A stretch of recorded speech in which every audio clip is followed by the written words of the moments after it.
नमस्कार मंडळी. आपल्या जीवनात एखाद्या गोष्टीची पायाभूत गरज आहे, ती म्हणजे आशीर्वाद. पण तो आशीर्वाद कोणाचा हवा? आई वडिलांच्या, गुरूंच्या?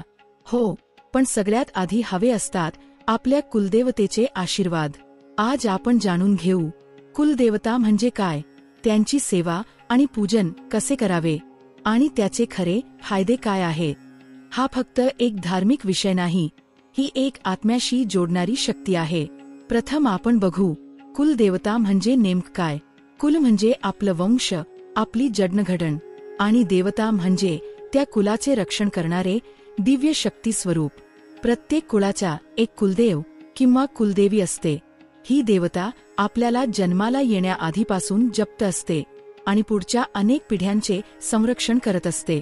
कुलदेवता म्हणजे कुठल्याही पंथ, जात, वर्ग किंवा समाजाचं प्रमाणपत्र नाही, तर ती एक आध्यात्मिक ऊर्जा आहे जी आपल्या वंशजांच्या पाठीशी उभी आहे.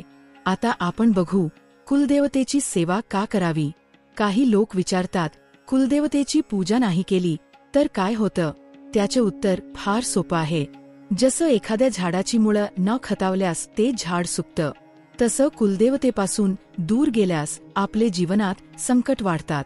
कुलदेवतेची सेवा केल्याने घरात शांती व समृद्धी टिकते, वंशवृद्धी, मूलप्राप्तीचे आशीर्वाद मिळतात, मानसिक आणि शारीरिक त्रास दूर होतात, जड आजार, अडथळे, ग्रहदोष कमी होतात, पूर्वजांचे पितृदोषही शमतात, आणि सगळ्यात महत्त्वाचं, मनाला मानसिक आधार मिळतो.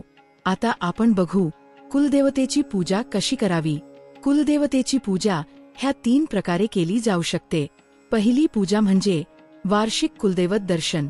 वर्षातून एकदा आपल्या मूळगावी कुलदैवताच्या मूळ मंदिरात जाऊन दर्शन घेणे हे श्रेष्ठ मानले जाते.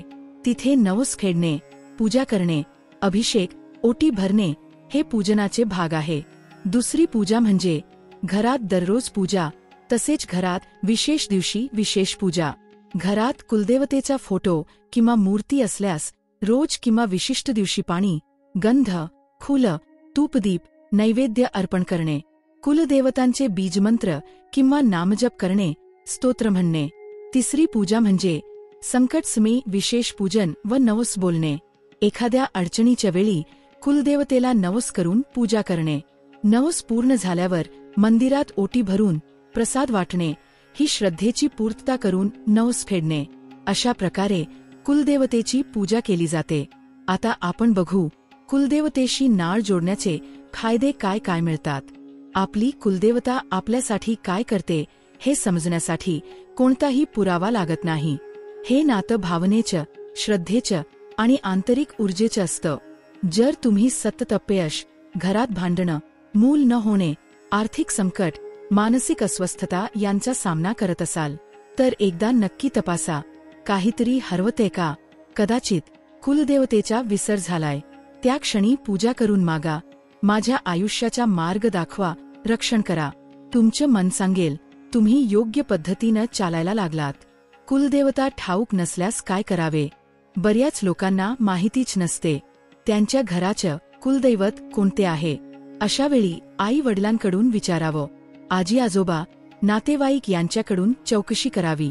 कुळाचार पद्धती जपणाऱ्या गावात, मंदिरात चौकशी करावी, किंवा आपल्या आडनावाशी संबंधित वंशाच्या कुलदैवताच्या मंदिरात जाऊन माहिती घ्यावी. कधी कधी स्वप्नात, ध्यानात किंवा अचानक मनात कोणती तरी देवता सतत येते. ती संकेत असू शकते. कुलदेवता ही फक्त पूजेसाठी नाही, ती आपल्या आयुष्याच्या प्रत्येक वळणावर तुमच्या मागे उभी असते. पण त्या आशीर्वादांची आठवण, स्मरण आणि आभार आपण दररोज मानतो का? कुलदेवतेची सेवा म्हणजे आपल्या मूळ ऊर्जेशी, आपल्या संस्कृतीशी आणि आपल्या पूर्वजांशी जोडलेली अखंड नाळ आहे. आजपासून दिवसाची सुरुवात आपल्या कुलदेवतेच्या स्मरणाने करा. कधीही विसरू नका, कुल राखला की देव रक्षण करतो. हा व्हिडिओ आवडला असेल तर लाईक आणि सबस्क्राईब करायला विसरू नका. धन्यवाद.